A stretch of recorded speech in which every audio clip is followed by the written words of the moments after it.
لله نحمده ونستعينه ونستغفره ونؤمن به ونتوكل عليه ونعوذ بالله من شرور أنفسنا ومن سيئات أعمالنا من يهده الله فلا مضل له ومن يضلل فلا هادي له ونشهد أن لا إله إلا الله وحده لا شريك له ونشهد أن سيدنا وسندنا وحبيبنا وشفيعنا ومولانا محمدا عبده ورسوله صلى الله تعالى عليه وعلى آله وأصحابه وبارك وسلم. أما بعد فأعوذ بالله من الشيطان الرجيم. بسم الله الرحمن الرحيم. هل يستوي الذين يعلمون والذين لا يعلمون؟ قال تعالى: فاسألوا أهل الذكر إن كنتم لا تعلمون. وقال النبي صلى الله عليه وسلم: العلماء هم ورثة الأنبياء، أو كما قال عليه الصلاة والسلام. صدق الله صدق رسوله النبي الكريم. الحمدللہ آج جامعہ زینب وساکا میں مولانا محمد علی مطالعہ صاحب اور مولانا مطلع مطالعہ صاحب کی دعوت پر حاضر ہوئے.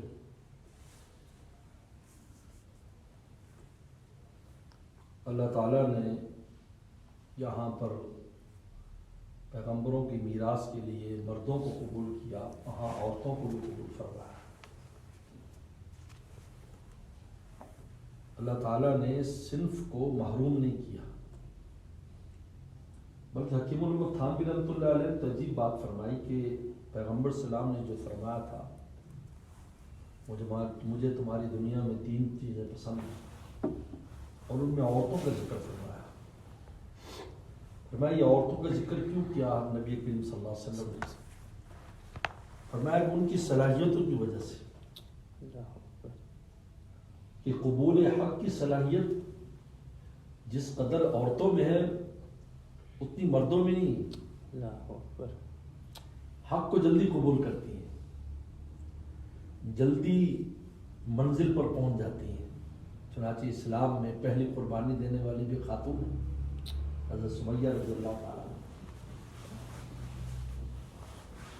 کیسی تکالیف عورت ہو کر کیسی تکالیف صحابیات نے برداشت کی. حضرت تھانوی فرماتے ہیں کہ ان میں جو صلاحیت ہے، واقعی ہمارے شیخ اور مرشد سے کسی خاتون نے شاہ کی مختر صاحب رحمۃ اللہ علیہ کو لکھا کہ مردوں کو تو بڑی بڑی فضیلتیں حاصل ہیں، تو ہم عورتیں، ہم نے فرمایا تھا کہ تم تو نبیوں کی بھی ماں ہو، اور تم ولیوں کی بھی ماں ہو، تم مجاہدوں کی بھی ماں ہو، تم علماء کی ماں ہو. تو ماں تو اصل ہوتی ہے، ماں نہ ہو تو کہاں سے وجود میں کسی کا آئے گا. اس لیے تو ماں کے لیے 3 باتیں فرمائی، 3 دفعہ فرمایا آپ نے. جب صحابی نے کہا کہ من ابر یا رسول اللہ، فرمایا امک امک امک. 3 دفعہ فرمایا اپنی ماں سے ماں سے ماں سے. ماں نہ ہو تو کیسے وجود میں، کیسے کوئی مجاہد وجود میں آئے گا، کیسے کوئی عالم مفتی وجود میں، کیسے کوئی ولی اللہ وجود میں آئے گا، کیسے کوئی نبی وجود میں آئے گا. ان کی صلاحیتوں کی وجہ سے. اس لیے اسلام نے اس طبقے کو معلوم نہیں کیا. چنانچہ ہم اول طبقے میں دیکھتے ہیں، ہم عائشہ صدیقہ رضی اللہ تعالیٰ عنہ جو ہے، کہتے ہیں کہ جو پیغمبر السلام کے گھر کے اندر کے جو علوم تھے وہ سارے اماں کے پاس تھے. خود ان کے والد ابو صدیق رضی اللہ تعالیٰ عنہ بھیجا کرتے تھے کہ جا کر بھائی سلام کرو ماں کو، اور جا کر عائشہ سے پوچھو رسول اللہ کے اس بارے میں کیا عمل تھا یا کیا فرمان تھا. گھریلو معاملات میں جب بھی کوئی مسئلہ آتا ان کے دروازے پر صحابہ کرام بیٹھتے اور اماں سے پوچھا کرتے تھے. اس لیے اس میں علماء نے لکھا ہے کہ اماں جو چھوٹی عمر میں رسول اللہ کے پاس لائی گئی تھی، چھوٹی عمر میں 9 سال کی عمر میں لائی گئی. یہ چھوٹی عمر میں کیوں لائی گئی؟ تاکہ ان کی پوری تربیت علمی اور عملی رسول اللہ کے زیر سایہ. ورنہ ایک بڑی عمر کی جب ایک بچی ہو جاتی ہے 18 سال 20 سال کے بعد ہم شادی کرتے ہیں تو اس پر اس کے اپنے والدین کا رنگ ہوتا ہے، اس کے وہ چڑھا ہوتا ہے، وہ جو کچھ پڑھ کر آتی ہے وہ زندگی بھر اس پر قائم رہتی ہے. وہ آگے اپنے شوہر یا سسرال سے اثر قبول کرنا آسان کام نہیں ہے. لیکن یہ اتنی چھوٹی عمر میں آئی کہ یہی وہ عمر ہے جس عمر میں گین کرنے کی عمر ہے. اس لیے انہوں نے پیغمبر صلی اللہ علیہ وسلم سے قرآن بھی لیا، پیغمبر صلی اللہ علیہ وسلم سے حدیث بھی لی، پیغمبر صلی اللہ علیہ وسلم سے عمل بھی لیا، سب کچھ رسول اللہ صلی اللہ علیہ وسلم سے انہوں نے لیا. ان کی پوری تربیت رسول اللہ صلی اللہ علیہ وسلم کی خدمت بھی ہوئی، کیونکہ باقی ازواج مطہرات تو بیوہ تھیں تو دوسرے شوہروں کے پاس رہ کر آئیں، بڑی عمروں میں آئیں، لیکن یہ وہ تھیں کہ جو اس کم عمری میں لے گئیں اور ان کی پوری تربیت پر چنانچہ تمام علوم کی یعنی نصف علوم کی محافظ اما عائشہ صدیقہ رضی اللہ تعالیٰ عنہ قرار پاتی ہیں. ان کے دروازے پر آنا پڑتا ہے. امیر المومنین حضرت عمر رضی اللہ تعالیٰ بھی وہاں بھیجتے ہیں کہ جاؤ اس مسئلے میں اماں سے پوچھو وہ کیا فرماتی ہیں. تو اللہ تعالیٰ نے اس طبقے کو محروم نہیں کیا، کیونکہ یہ جو علوم جو ہے آسمانی علوم یہ وراثت پیغمبر ہے. نبوت جو ہے یہ ایک علمی منصب ہے، عملی منصب نہیں ہے، علمی منصب ہے. اس لیے آدم السلام کا جو مقابلہ کرایا تھا فرشتوں کے ساتھ وہ علم میں کرایا اللہ نے، عمل میں نہیں. علم کرنا ہم نسبح بحمدک ونقدس لک، ہم رات دن تسبیح کرتے ہیں نمازیں پڑھتے ہیں. فرمایا کہ نہیں، میرے نائب بننے کے لیے علمی کمال چاہیے، عملی کمال نہیں چاہیے، علم ہونا چاہیے. یہ علم کے ساتھ میری نیابت ہوگی، اور جب علم کامل ہوتا ہے تو عمل بھی کامل ہوتا ہے. یاد رکھو کمال علم مقتضی ہے کمال عمل کو، خود بخود کمال عمل آئے گا. لیکن جب علم حقیقی معنی میں انسان میں آتا ہے اس کو عمل پہ کھڑا کر دیتا ہے. سبحان اللہ. اس لیے پیغمبر فرمایا انا عالمکم باللہ، میں تم میں سب سے بڑا اللہ کا عالم.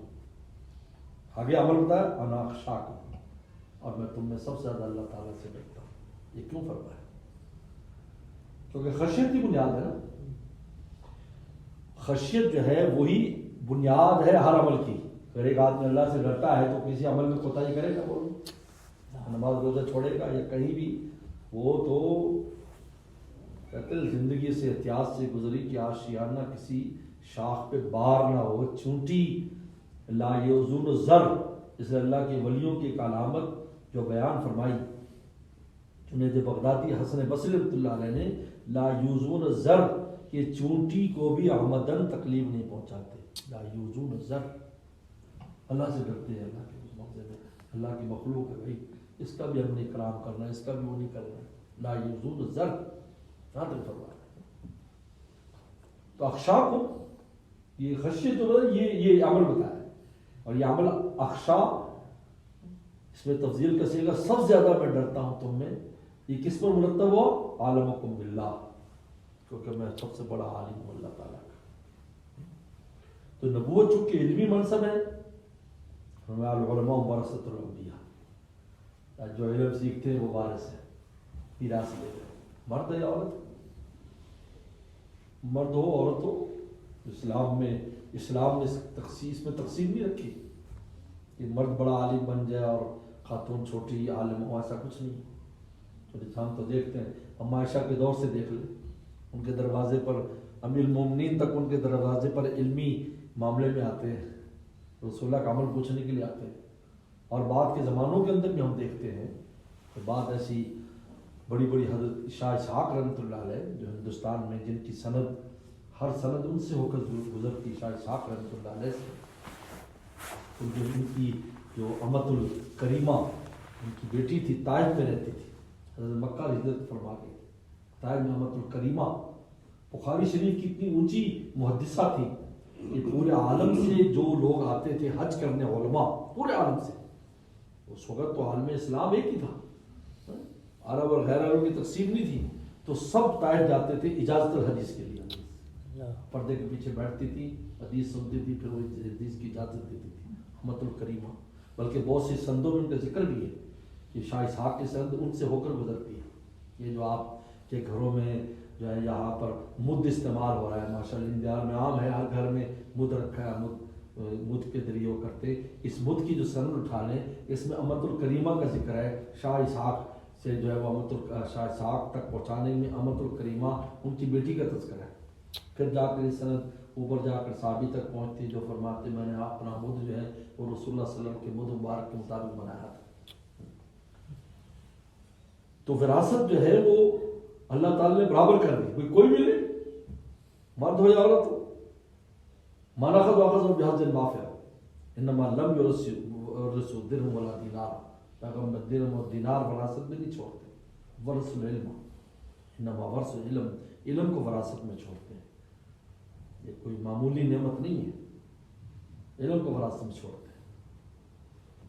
اس لیے دیکھیں یہ جتنی بھی آخرت کے سے متعلقہ چیزیں ان کی قیمت آخرت میں لگتی ہے، دنیا میں نہیں لگتی، ہم دنیا میں لگانا شروع کر دیتے ہیں، کسی کے بعد دنیا کی ڈگری بڑی ہو تو ہم مرعوب ہو جاتے ہیں کہ یار اس کے بعد بہت بڑی ڈگری، کسی کی بیٹی کوئی بڑی کوئی ڈگری لے لے دنیا کی تو ہم کہتے ہو پتہ نہیں اس نے کیا تیر مار لیا، یہ تو فانی ڈگری ہے، یہ ڈگری تو وہ ہے جو ہمیشہ رہنے والی ہے، ہمیشہ قائم دائم رہے گی، قبر میں بھی چلے گی، آگے بھی چلے گی،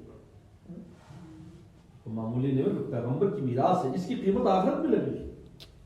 ایک واقعہ لکھا ہے ہم نے اساتذہ سے سنا، امام ابو یوسف رحمۃ اللہ علیہ جو امام حنیفہ رحمۃ اللہ علیہ کی بڑے شاگردوں میں سے، اور یہ عجیب بات ہے کہ فقہ حنفی کو یہ فوقیت حاصل رہی ہے کہ بادشاہ کسی بھی مسلک کا تھا لیکن قضاء کا محکمہ جو ہے وہ حنفی کے پاس ہی رہتا تھا جی۔ تو ہارون رشید عباسی تھا اور عبداللہ بن عباس کے مسلک پر تھے، عبداللہ بن عباس کا بہت سی چیزوں میں دوسروں سے مختلف چیزیں، ان میں تحیات ان کا مختلف ہے، تحیات مختلف ہے، اور نماز کے طریقوں میں بہت سی چیزیں عبداللہ بن عباس سے جو منقول ہے، تو عباسی لوگ اس پر تھے۔ پھر قضاء کا محکمہ امام یوسف رحمۃ اللہ علیہ کا ہاتھ میں تھا، تو ان کے بارے میں آتا ہے کہ امام یوسف رحمۃ اللہ علیہ مزدوری کرتے تھے، تو ایک دفعہ دیکھ لیں امام حنیفہ رحمۃ اللہ نے تو نظر پڑی، کہا کہ اس میں تو صلاحیت ہے، اور ان کو ادھر متوجہ کیا، جب متوجہ کیا تو خیر اس کو روزانہ مزدوری بھی دیتے تھے کہ اپنے اماں کو جا کے دینا، کوئی یتیم تھے۔ تو ابو حنیفہ رحمۃ اللہ علیہ فرمایا کرتے تھے بھائی یہ جو تجھے مسئلہ بتائی، حدیث بتائی، یہ تو لاکھوں روپے کی، ایسے فرماتے اسے ابھی نئے نئے آئے تھے، سادہ تھے، کہ سمجھتے نہیں تھے اس بات کو، سمجھتے ہی انسان سمجھتا ہے، ایک دن میں تو کوئی بات سمجھ نہیں آتی۔ تو ایک دن وہ کہیں گئے تو ان کو جوتی جو ہے نا وہ کروانی تھی، تو اس آدمی سے کہا کہ بھائی تجھے لاکھ کی حدیث سنا دوں گا، ہماری جوتی مرمت کر دو۔ اس کا جاؤ دوڑ جاؤ بھائی، ابھی تو پیسے چاہیے، چلو آگے یہاں سے پیسے چاہیے، پیسے۔ تو بڑا اثر ہوا کہ بھائی یہ تو حدیث پر تو جوتی بنانے کو تیار نہیں۔ واپس آئے تو خیر استاد محترم تو بڑے زیرک انسان تھے، سمجھ گئے کہ کہا کہ بھائی یعقوب نام تھا، بعد میں یوسف کنیت پہ، بھائی کیا بات ہے یعقوب تو پریشان کا، حضرت اس طرح ہوا میرے ساتھ، بہت ہنسے، اپنے مسلح کے نیچے سے ایک پتھر نکالا کہ جاؤ اس کی سبزی لے آؤ۔ وہ سبزی لینے کے لیے گئے تو وہ عورتیں سبزی بیچتی تھیں، جیسے یہاں پر عورتیں سبزی بیچتی ہیں، تو عراق میں اس زمانے میں عورتیں سبزی بیچا کرتی تھیں، تو وہ انہوں نے کہا سبزی دے دے اور یہ پتھر بدلے میں دوں گا۔ تو بون ڈاٹا اس بڑھیا نے بہت برا بولا، کہا جا بھاگ جائیے، کیا مذاق کر رہا ہے، پیسے لے گیا، واپس آ گئے۔ حضرت میرے ساتھ تو یہ ہوا، پر میں اب جوہریوں کے بازار میں جاؤں، وہاں اس پتھر کی قیمت لگواؤ۔ وہاں گئے تو انہوں نے کہا یہ پتھر تو کوئی وزیر ہی خرید سکتا ہے، تو بہت قیمتی ہے، کہاں سے لایا؟ ان کا حنیفہ رحمۃ اللہ کہا ہاں ان کے پاس ہو سکتا ہے، کیونکہ حضرت تو بہت بڑے تاجر بھی تھے، کپڑے کے بہت بڑے تاجر تھے ابو حنیفہ رحمۃ اللہ علیہ۔ تو واپس آئے تو نے کہا کہ دیکھ ابو یوسف تو غلط بازار میں علم کی قیمت لگوا رہا ہے، یہ دنیا کا بازار اس کی قیمت نہیں لگا سکتا، یہ آخرت کے بازار کی چیز ہے، یہ قیمت لگا دے، یہ دنیا لگا سکتی۔ اور پھر فرمایا کہ دیکھ میں تجھے علم جو سکھا رہا ہوں یہ تجھے پستے کے گھی میں حلوہ کھلائے گا، پستے کے گھی میں حلوہ، دیسی گھی تو ہوتا ہے, گائے کا گھی بھی ہوتا ہے, لیکن پستہ جو ہوتا ہے اس کا گھی میں حلوہ. بات آئی گئی ہوئی, امام یوسف رحمۃ اللہ علیہ قاضی القضات بن گئے, چیف جسٹس ہو گئے.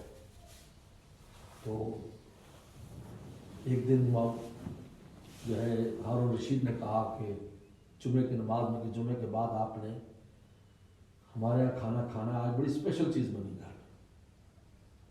محل میں آ گئے, دسترخوان آیا, حضرت کیا اسپیشل چیز؟ انہوں نے کہا پستے کے گھی میں حلوہ بنایا ہے آج ہمارے یہاں, جو بادشاہوں کے یہاں کبھی کبھی بنتا ہے, تو آج آپ ہمارے ساتھ شریک ہو جائیں. تو ابو یوسف رحمۃ اللہ علیہ ہنسنے لگے.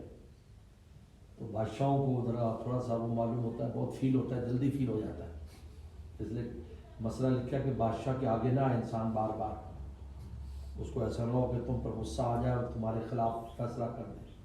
کہتے بادشاہ کے آگے نہ جائے, ڈنکی کے پیچھے نہ جائے, ڈنکی پیچھے سے لات مارتا ہے. تو انہوں نے کہا کیوں ہنس رہے ہیں, بھائی لافی. انہوں نے کہا میں استاد کہتے تھے تجھے ایسا علم سکھا رہا ہوں جو تجھے پستے کی گھی میں حلوہ کھلائے گا. تو مجھے اپنے استاد کی بات یاد آئی. تو ہارون رشید نے کہا کہ آپ کے استاد بہت بڑے آدمی تھے, ان کی آنکھیں نے تمہارا فیوچر بھی دیکھ لیا کہ آگے جا کر کیا ہونے والا ہے. یہ آخر یہ نعمت فراست پیغمبر جو ہے اس کی قیمت وہاں لگے گی, دنیا تو نہیں لگا سکتی اس کی قیمت. یہ حدیث شریف میں آتا ہے کہ ایک آدمی کو اللہ نے قرآن دیا, یہ قرآن کے علوم دیے, پھر دوسروں کو اپنے سے افضل سمجھے کہ یار یہ مجھ سے آگے بڑے ہوئے ہیں, اور میں اس نے توہین کی, بے ادبی کی اس کی. تو اللہ تعالیٰ نے اتنے عظیم الشان کام کے لیے آپ لوگوں کو اور طالبات کو اور آپ مدرسین و مدرسات کو قبول کیا. یہ معمولی بات نہیں ہے, یہ اللہ تعالیٰ کا انتخاب ہے. ایسا نہیں کہ ہر ایک کو عطا فرما دے, ایسا نہیں ہے. یہ انتخاب ہوتا ہے, کس کس کو دیا جاتا ہے, پھر اس سے اللہ تعالیٰ کا کام لیتے ہیں. مگر آپ پیچھے جائیں, آپ لوگ کہاں تھے اور کہاں اللہ تعالیٰ آپ سے کام لے رہے ہیں, کس زمین پر آپ سے کام لے رہے ہیں, کس زمین پر آپ جو ہے علم سیکھ رہے ہیں. یہ سوائے اللہ تعالیٰ کے فضل خاص کے کچھ بھی نہیں, یہ محض اللہ کا فضل ہے. اس لیے اللہ تعالیٰ نے اس کو فضل ہی قرار دیے. قل بفضل اللہ وبرحمتہ, اس کی تفسیر میں قرآن لکھا ہے کہ کس کو قرآن کے علم حاصل ہو گیا, قرآن حاصل ہو گیا, تو فرمایا کہہ دیجیے اللہ کے فضل سے, وبرحمتہ, اور اس کی رحمت سے, فبذلک فلیفرحوا, اس پر خوش ہو جاؤ. اس کو فضل و رحمت قرار دی ہے. اس لیے الرحمن علم القرآن سے شروع کیا. الرحمن سے کیوں شروع کیا؟ کہ میری شان رحمت جس پر پڑتی ہے اس کو میں تعلیم قرآن کے لیے منتخب کرتا ہوں. الرحمن علم القرآن, عجیب. اس لیے اللہ والے فرماتے ہیں کہ اگر یہ دیکھنا ہو بھی کس پر کتنی رحمت ہے, تو دیکھو قرآن کے علوم میں اس کا کتنا حصہ ہے, اس سے پتہ چل جائے اس پر خدا کی کتنی رحمت ہے. لیکن جہاں یہ علوم اتنے زیادہ, یعنی جہاں یہ اتنی بڑی نعمت ہے, وہاں اس کی حصول کے آداب بھی اتنے بلند ہیں.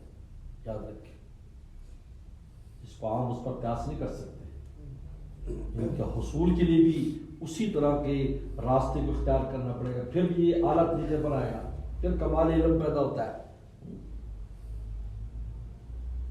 اس لیے قابلیت ہو جاتی ہے تو قبولیت نہیں ہے.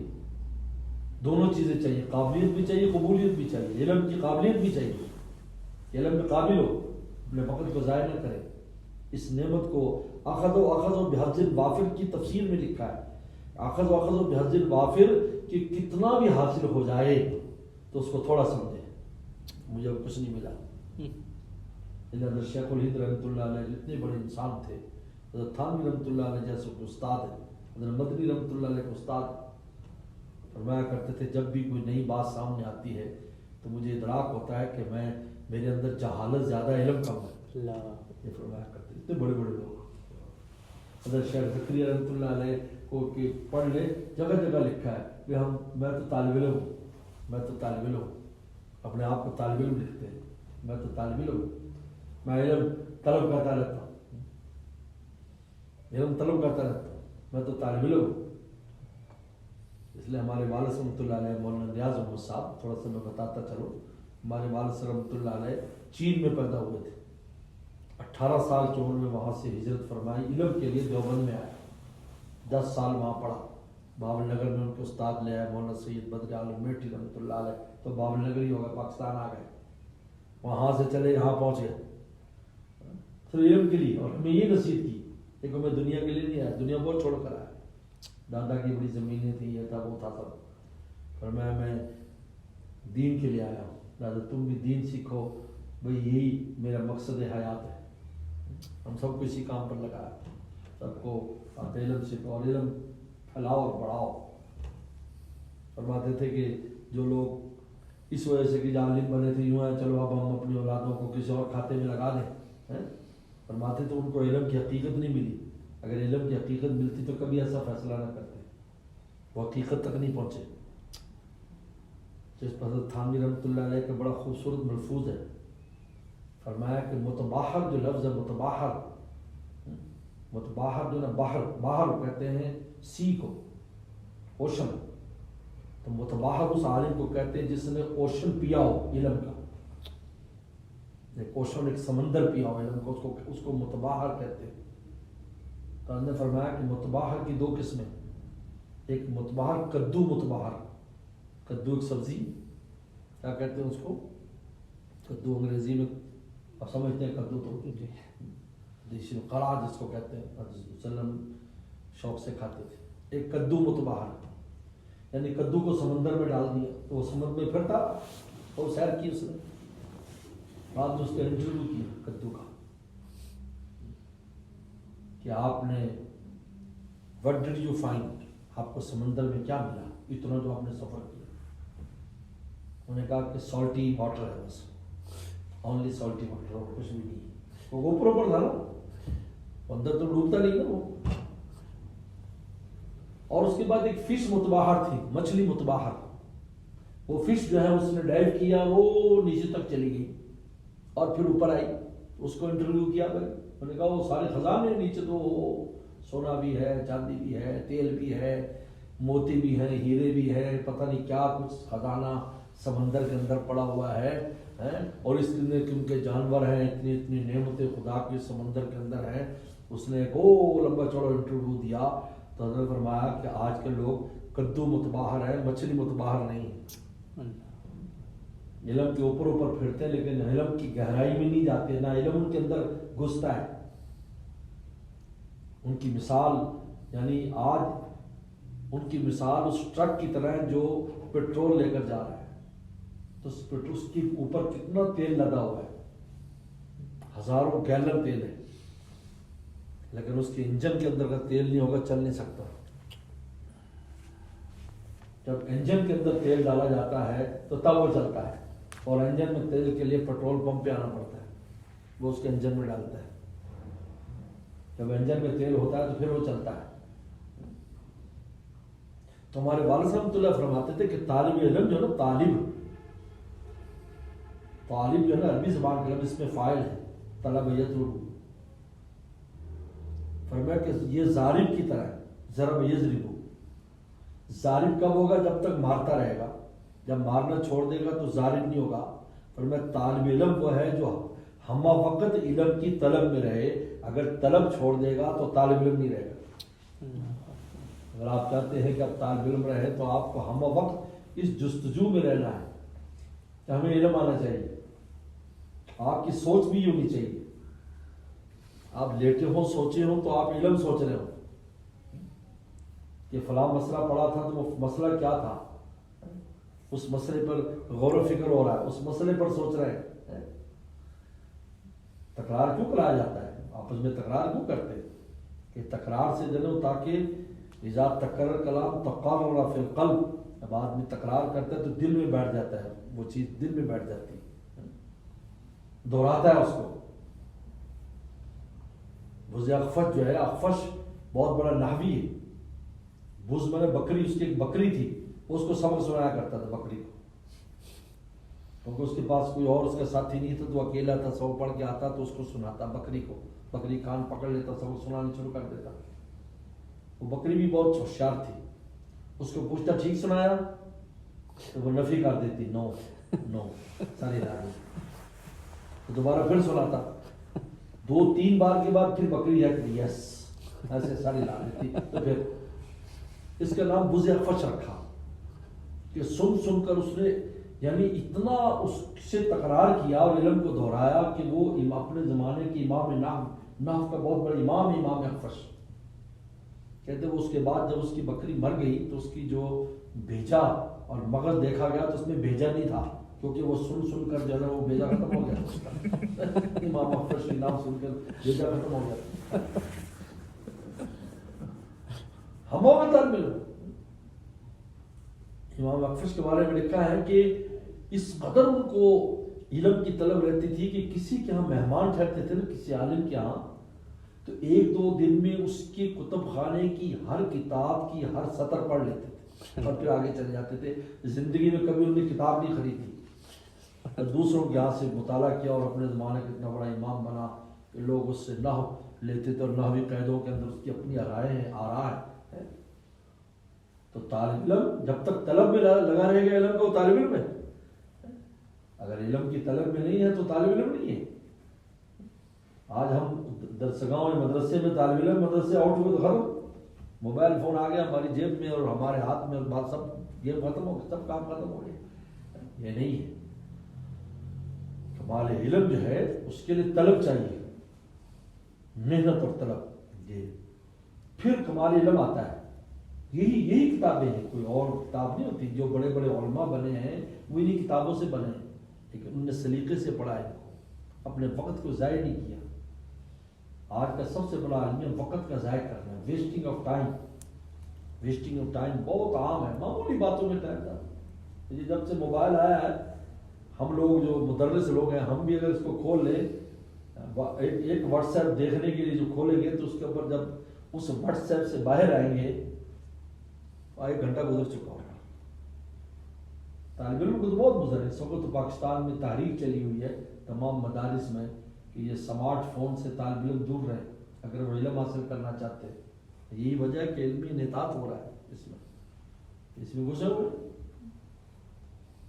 تو ایک تو محنت چاہیے، اس میں محنت، وقت ضائع نہ کرے اپنا اور بات کو سمجھے. استاد سے بات کو سمجھنے کی کوشش کرے. اگر جب تک سمجھ میں چین نہ لے، یاد رکھو آج طالب علم پڑھتا ہے اس کو سمجھنے تو پرواہ نہیں کرتا، حالانکہ ایسا نہیں. یہ سٹیئرز ہے، سٹیئرز. آج کے جو سبق ہے یہ سٹیئر ہے کل کے سبق کے لیے. اگر آپ کو آج کے سبق میں نہیں آیا تو آپ چھت پر روف پر کیسے پہنچیں گے؟ آپ بتائیے. ٹاپ پر پہنچ جائیں گے اگر آپ سٹیئر بیچ میں چھوڑ دیں گے کیسے پہنچیں گے؟ جمپ لگائیں گے. سٹیئر پر جمپ تھوڑی لگتا، نیچے گرتا ہے آدمی. اس لیے ہر سبق دوسرے سے جڑا ہوا ہے. اس لیے انسان کو کوشش کرنی چاہیے کہ کوئی، ہمیں استاد کہتے تھے بھائی جب تک سبق سمجھ میں نہ آ جائے سونا نہیں ہے. اپنے اوپر حرام کر لو سونا کہ بھئی آج میں نے نیند نہیں لینی اگر مجھے سبق سمجھ نہیں آیا.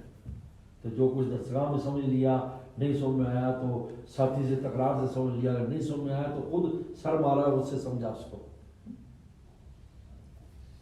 یہ اور پھر اس سے قابلیت پیدا ہوئی آپ میں، اور قبولیت آداب اور تقوی سے آئے گی. ادب اور تقوی، اس سے قبولیت ہے، اللہ کے قبول ہو جائے گی. ادب اور تقوی، ہر چیز کا ادب، مدرسے کی ہر چیز کا ادب. یہاں تک کہ مدرسے میں جھاڑو دینے والا جو ہمیں استاد فرمایا کہ یہ جو جھاڑو دینے والا ہے اس کا بھی ادب کرو، اس لیے کہ مدرسے کی جھاڑو دے رہا ہے، عام بندہ نہیں ہے. کامن پرسن نہ سمجھو، یہ سلیپر کامن پرسن نہیں ہے، یہ مدرسے کی جھاڑو دے رہا ہے جہاں علم پڑھایا جا رہا ہے. اور یہ تو جنت کی جگہ ہے، گویا کہ جنت میں جھاڑو دے رہا ہے، جنت کی صفائی کر رہا ہے. اس کو آپ سمجھ سکتے ہیں عام جگہ؟ بولو. ہم مسجد نبوی میں اور مسجد مکہ شریف میں جو وہاں پر صفائی کر رہے تو ہم کتنے ان کو رش سے دیکھتے ہیں اور ان کو ہاتھ بھی چومتے ماتھا بھی چومتے ہیں کہ یار آپ کتنے کچھ کہاں دے رہے جھاڑو، دے تو جھاڑو رہے. ہم ان کو کہیں گے سویپر ہے، نہیں. آداب، بے ادب محروم مند فضل ہے. بے ادب جو ہے وہ اللہ کے فضل سے محروم ہو جاتا ہے. آداب کی بہت رعایت کرنی چاہیے. طالب علموں کو ادب کا بہت خیال کرنا چاہیے. استاد تو بہت بڑی ہستی ہے، استاد کا ادب، سپاہی کا، کتاب کا، ہر چیز کا ادب ہے. کتابیں رکھنے کا کیا آداب ہے کہ فقہ کی کتاب پر منطق نہ رکھو، تفسیر کے اوپر فقہ نہ رکھو، قرآن پر حدیث شریف نہ رکھو. یہ ہے کیا آداب ہے؟ کتابوں تک کیا آداب ہوتا ہے؟ حضرت سید احمد شاہ کشمیری رحمۃ اللہ علیہ جب پڑھتے تھے تو اب اس میں حاشیہ جو ہوتا ہے کتابوں میں، اب تو ایسی کتابیں ختم ہو گئی، تو حاشیہ جو نا وہ ٹیڑھا ہوتا ہے، اوپر نیچے حاشیہ ہوتا ہے. تو حضرت کتاب کے ارد گرد گھومتے رہتے تھے، لیکن کتاب نہیں گھماتے تھے کہ یہ خلاف ادب ہے کہ میں اس کو گھماؤں. خود گھوم جاتے تھے، کبھی سرانے سے جا کر دیکھ رہے، کبھی رائٹ سائڈ سے، کبھی لیفٹ سائڈ سے دیکھ رہے. اللہ نے کتنا بڑا انسان بنایا ہے اس ادب کی وجہ سے. ادب کو ملحوظ رکھنا چاہیے، اس سے قبولیت آتی ہے اللہ کے یہاں، پھر اللہ تعالیٰ کام لیتے ہیں، دین کا کام لیتے ہیں. اور تقویٰ، گناہوں سے بچے، گناہوں سے بچنے کا اہتمام کریں. جب طالب علم، جو متقی طالب علم ہے، اس کے علم میں جو نکھار ہوتا ہے غیر متقی کی نہیں ہوتا. اس لیے کہ علم آتا ہے دل میں، اور گناہ سے دل کا برتن خراب ہو جاتا ہے. تو آپ بتاؤ وہ علم کیسے خالص ہوگا؟ خالص تبھی ہونا کہ جب برتن پاک صاف ہو. جب برتن پاک، میں تو اکثر مثال دیتا ہوں، اگزامپل دیتا ہوں کہ اگر پوٹ میں آپ نے سالن بنایا ہے اور اسی میں آپ چائے بنا لیں تو اس چائے کے اندر اس سالن کا جو ذائقہ آئے گا، ٹیسٹ، تو چائے کا مزہ خراب کر دے گا نہیں، حالانکہ دونوں پاک ہیں. اور گناہ جو ہے وہ تو ویسے ہی دل میں اس کی سیاہی ہے، تو وہاں پہ علم کیسے آئے؟ لے امام شافعی رحمۃ اللہ علیہ نے جب کہا جی حضرت میرا حافظہ کمزور ہے، امام وکیل نے جراح سے، تو کہا تو شکوت الی وکیل سوء حفظی فوصانی الی ترک المعاصی، کہا کہ میرا حافظہ کمزور، کا گناہ چھوڑ دو. فإن العلم نور من الہی ونور اللہ لا یعطی لعاصی، یہ اللہ کا نور ہے، یہ کسی گنہگار کو نہیں ملا کرتا. تقویٰ اختیار کرے اور اللہ سے مانگے. علم مانگنا چاہیے، اس کے لیے صلاۃ حاجت پڑھنی چاہیے، رو رو کر اللہ سے علم نافع مانگے، رو رو کر مانگے علم نافع. جب وہ دینے کا فیصلہ کر دیتے ہیں تو مل جاتا ہے، آ جاتا ہے، سینہ کھول دیتے ہیں، پھر انسان کی تھوڑی بہت کمیاں بھی دور فرما دیتے ہیں. پھر انسان میں اگر طبی کمزوری ہے، حفظہ کمزوری وہ ہے، پھر اللہ تعالیٰ اس کو بھی مضبوط فرما دیتے ہیں. میرے شیخ نے خود فرمایا، میرے شیخ نے خود فرمایا، ہمارے حضرت 40 سال تک شاہ کی مختصر رحمۃ اللہ علیہ کوئی بات نہیں کرتے، کو بیان نہیں کرتے. 40 سال کی عمر تک، 40 سال کی عمر تک. پھر حضرت نے حکم دیا، شاہ ابرول صاحب رحمۃ اللہ علیہ ہردوئی شریف والے نے حکم دیا کہ آپ مجلس کیا کریں. میں فرمایا کہ حضرت شیخ کو حکم، میں نے مجلس شروع کر دی. کہا کہ اس سے پہلے میرا حافظہ اچھا نہیں تھا، پھر اللہ نے ایسا مضبوط حافظہ کر دیا، جب کام میرے ذمے پڑا ایسا مضبوط کر دیا کہ لمبی لمبی عبارتیں عربی کی یاد ہو گئی. لمبی لمبی عبارتیں حوالے دیتے تھے. حضرت نے خود فرمایا کہ جب اللہ تعالیٰ قبول فرمائیں گے آپ کو تو ہتھیار بھی دے دیں گے، آپ کو پھر ہتھیار بھی دے دیں گے، آپ کو زبان کا ہتھیار دے دیں گے، آپ کو جو ہے نا وہ حافظے کا ہتھیار دے دیں گے، آپ کو سارے ہتھیار دے دیں گے کہ بھائی اب ہم نے اس سے کام لینا ہے. لیکن یہ تقوی کے ساتھ اور دعا کے ساتھ آداب، دعا اور تقوی، ان سے انسان میں قبولیت پیدا ہو جاتی ہے، اللہ تعالیٰ قبول کرتے ہیں، پھر کام لیتے ہیں. ہمارے والد صاحب رحمۃ اللہ علیہ مولانا نیاز احمد صاحب، ان کو اردو زبان اتنی اچھی نہیں آتی تھی. عجیب بات ہے، 10 سال دیوبند میں رہے لیکن وہاں عربی اور فارسی سے تعلق رکھا. باول نگر آیا تو یہاں اردو، تو حضرت اردو بناتے رہتے تھے رات کو بیٹھے مطالعے میں کہ اردو کیسے، طالب علموں کو کیسے اردو میں کرنا ہے. آپ آئیں تو ایسا عظیم الشان اللہ نے ان سے کام لیا، اتنے بڑے بڑے علماء ان سے فارغ ہوئے، انہوں نے پڑھا. ہمارے بنور ٹاؤن، جامع صاحب بنور ٹاؤن کے ناظم تعلیمات مولانا عبدالقیوم صاحب چترال کے والد صاحب کے شاگرد تھے، وہاں پڑھا انہوں نے باول نگر میں. اور کتنے بڑے بڑے علماء جو باول نگر میں حضرت والد صاحب سے انہوں نے پڑھا. آپ کے ساؤتھ افریقہ کے کئی علماء جو ہیں ان سے والد صاحب سے انہوں نے پڑھا. برما، بنگلہ دیش اور ایران اور افغانستان، پتہ نہیں کہاں کہاں کے لوگوں نے، حالانکہ زبان اتنی فصیح نہیں تھی، علمی زبان خوب جانتے تھے اور علم مسئلے کو خوب حل کرتے تھے. دیکھو جب کام لینے پر اللہ تعالیٰ آتا ہے بس. حضرت شیخ ذکر رحمۃ اللہ علیہ فرماتے ہیں نا کہ میں نے خواب میں نبی کریم صلی اللہ علیہ وسلم کو دیکھا تو آپ نے فرمایا کہ زکریا تو اس سے کام لینا ہے. تو میں گھبرا گیا, میں نے کہا, میں رونے لگا, میں حضرت میں تو کسی کام کی قابل نہیں, اور میں ہم نے کب کہا تم نے کام کرنا ہے, ہم نے کہا ہم نے کام لینا ہے. جب تم نے کام لینا ہے تو ہم لے لیں گے کام, ہم نے ضرور کہا کہ تم نے کام کرنا ہے, جو تو اپنی قابلیت دیکھ رہا ہے. بس بہرحال اللہ تعالیٰ کا شکر ہے, اللہ نے یہ نعمت اب لوگوں کو دی ہے. خصوصاً طالبات سے میں کہوں گا یہ اس نعمت کی قدر کرے, اس کو معمولی نہ سمجھے. یہی دنیا میں بھی کام آنے والی, آخرت میں بھی کام, قبر میں بھی کام آنے والی. علم کی نعمت بہت بڑی نعمت ہے, اور علم عمل کے ساتھ جوڑتا ہے. علم سے خشیت پیدا ہوتی ہے, اندر خشیت پیدا, گناہ سے بچنے کی پوری کوشش کرے. اللہ تعالیٰ مجھے آپ کو عمل کی توفیق عطا فرمائے. وآخر دعوانا الحمد للہ رب العالمین. اب میں جو ہے جو طالبات آخری درجات میں ہیں حدیث شریف کے, مشکات شریف پڑھ رہی ہیں یا بخاری شریف جو دوسری کتابیں, ان کو بھی, اور حاضرین مجلس میں بھی تمام حضرات کو, جو طالب علم ہیں ان کو بھی, اور جو علماء کرام ہیں اور جو ہمارے ساتھی ہیں ان کو بھی.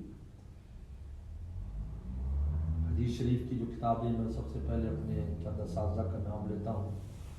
بخاری شریف جو ہے وہ میں نے اپنے والد صاحب مولانا نیاز صاحب رحمۃ اللہ علیہ سے بھی پڑھی, جو دو استاد کے شاگرد تھے, شیخ الاسلام مولانا حسین مدنی رحمۃ اللہ علیہ اور مولانا شبیر عثمانی رحمۃ اللہ علیہ, ان دونوں سے میں بخاری پڑھی تھی. اور ہمارے دوسرے استاد مفتی اعظم پاکستان مفتی ولی حسن ٹوکی رحمۃ اللہ علیہ, انہوں نے بخاری شریف حضرت مدنی رحمۃ اللہ علیہ سے پڑھی, تو ترمذی شریف بھی پڑھی تھی. آج ان سے یہ دو سندیں میری ہیں. اور تیسرا میرے شیخ اور مرشد شاہ کی مختصر رحمۃ اللہ علیہ سے میں نے جو ہے وہ اجازت حدیث ان سے مجھ سے تھی, اور ان کی حضرت شاہ عبدالغنی پھول پور رحمۃ اللہ علیہ, اور انہوں نے عبد الماجد جون پوری رحمۃ اللہ علیہ سے پڑھی تھی, جو حضرت گنگوہی کے شاگرد تھے. ترمذی شریف حضرت مفتی ولی ٹونکی رحمۃ اللہ علیہ سے, ابو داؤد شریف حضرت مولانا بدیع الزمان صاحب رحمۃ اللہ علیہ سے پڑھی تھی, اور مسلم شریف حضرت مولانا ادریس میٹھی رحمۃ اللہ علیہ جو حضرت انور شاہ کشمیری رحمۃ اللہ شاگرد تھے, ان سے حصہ بل پڑا تھا. حصہ تو مفتی احمد الرحمان صاحب رحمۃ اللہ علیہ جو جامع اسلامیہ بنور ٹاؤن کے محترم تھے, ان سے پڑھی تھی. اور تحابی شریف حضرت مصباح اللہ شاہ صاحب سے پڑھی تھی. اور موتعین جو ہے یہ پڑھی تھی حضرت شاہ صاحب سے, اور نسائی اور ابن ماجہ جو ہے مولانا ادریس صاحب رحمۃ اللہ علیہ سے پڑھی تھی. اور شمائل ترمذی بھی حضرت جو ہے مفتی ولی ٹونکی رحمۃ اللہ علیہ سے پڑھی تھی. تو پہلے میں اپنی تمام مرویات, اس طرح مشکات شریف جو ہے وہ ڈاکٹر اللہ مختار صاحب رحمۃ اللہ علیہ سے حصہ اول اور حصہ دوم ڈاکٹر عبدالرزاق سکندر صاحب رحمۃ اللہ علیہ سے پڑھا تھا. اور میں ان تمام مرویات کی آپ حضرات کو, طالبات کو, اور معلمات کو, اور آپ معلمین کو, اور تمام حاضرین مجلس کو اس کی توکل اللہ اجازت دیتا ہوں. میری سند الحمدللہ شریعت میں موجود ہے, چھپی ہوئی ہے, وہ میں آپ کو دے دوں گا. آپ اس کو پرنٹ اگر نکال لیں گے اور نام لکھ دیں گے تو میں اس پر دستخط بھی کر دوں گا, تو وہ ایک ہمیشہ کے لیے سند آپ کی محفوظ ہو جائے گی. میں بھی 2-3 دن جمعے تک میرا قیام ہے, ہفتے کو واپسی ہے. آپ اگر اس PDF کی فوٹو کاپی نکال لیں اور ان تمام اپنا نام لکھ لیں تو میں اس کے نیچے انشاءاللہ دستخط کر دوں گا. اللہ تعالیٰ شرف قبولیت بخشے. اللہم لک الحمد کما انت وصلی علی محمد کما انت وصل بنا کما انت حسنک انت التقوی والمغفرہ. ربنا ظلمنا انفسنا وان لم تغفر لنا وترحمنا لنكونن من الخاسرين. اللهم انا نسألك الهدى والتقى والعفاف والغنى. اللهم احسن عاقبتنا في الامور كلها واجرنا من خزي الدنيا وعذاب الاخره. اللهم انا نسألك علما نافعا. اللهم انا نسألك علما نافعا. اللهم انا نسألك علما نافعا. اللهم انا نعوذ بك من علم لا ينفع. اللهم انا نعوذ بك من علم لا ينفع. اللهم انا نعوذ بك من علم لا ينفع. اللهم عافنا واعف عنا اللهم عافنا واعف عنا یا اللہ ہم سب کو تو اللہ والا فرما یا اللہ ہم سب کو تو اللہ والا فرما یا اللہ عالم بعمل فرما عالم بعمل فرما یا اللہ کمال علم اور کمال خشیت نصیب فرما یا اللہ اس ادارے کو دل دگنی رات چگنی ترقی عطا فرما یا پڑھنے پڑھانے والوں کو شرف قبولیت نصیب فرما یا اللہ شرف قبولیت نصیب فرما عالم طالبات کی سینوں کو مفتوح فرما اور ان کو یا اللہ علم نافع عمل مقبول عطا فرما یا اللہ ہر قسم کی شرور فتن سے محفوظ فرما جتنے بھی یا اللہ ان کی آگے منصوبے ہیں عافیت کے ساتھ ان کو پایا تکمیل تک پہنچا کام کرنے والے صحیح کرنے والے کوشش کرنے والے انتظام کرنے والے تعاون کرنے والوں کو برکت نصیب فرما خوب اور خوب طالبات کے یا رجوع فرما طلبہ کا جو ادارہ ہے اس کو بھی خوب کامیاب اور کامران فرما ان ادار میں یا اللہ جتنے بھی دینی کام ہو رہے ہیں ان کو تو شرف قبولیت نصیب فرما ہر قسم کی رکاوٹ شر فتن سے محفوظ فرما ہمیں بھی ہمارے ارادوں کو علم نافع عمل مقبول عطا فرما شرف قبولیت نصیب فرما یا اللہ 100% آپ کا بن جانے کی توفیق عطا فرما یا اللہ تمام مسلمانوں کو اپنی ولایت خاصہ نصیب فرما غیر مسلموں کو یا اللہ ایمان کی توفیق عطا فرما یا اللہ رزق روٹی کے وسائل جو دیے اس میں برکتیں پیدا فرما ہر قسم کے خسارے سے محفوظ فرما یا اللہ جن بچیوں کی یا اللہ رشتے ہو گئے بچے بچیوں کی ان کو گھروں میں امن سکون عطا فرما جن کے رشتے نہیں ہو سکے یا اللہ اچھے جوڑ عطا فرما یا اللہ بے اولادوں کو نیک سال اولاد عطا فرما اولاد والوں کو اولادوں کو نیک سال ہوتی فرما بردار فرما یا اللہ ہماری دعاؤں کو شرف قبول نصیب فرما جو مانگا وہ عطا فرما جو نہ مانگ سکے وہ بھی عطا فرما اللہ ہمیں اپنے بڑوں کے لیے ہمارے چھوٹوں کو ہمارے لیے صدقہ جاریہ فرما یا اللہ ان طالبات کو والدین کے لیے استادوں کے لیے مدرسے کے معاونین کے لیے صدقہ جاریہ فرما اللہ رحم کرم اور عافیت کا معاملہ فرما اللهم انا نسألك من خير ما سألك منه نبيك محمد صلى الله عليه وسلم ونعوذ من شر ما استعاذك منه نبيك محمد صلى الله عليه وسلم المستعان عليك البلاغ ولا حول ولا قوة إلا بالله ربنا تقبل منا إنك أنت السميع العليم صلى الله تعالى على خير خلقه محمد وآله وصحبه أجمعين.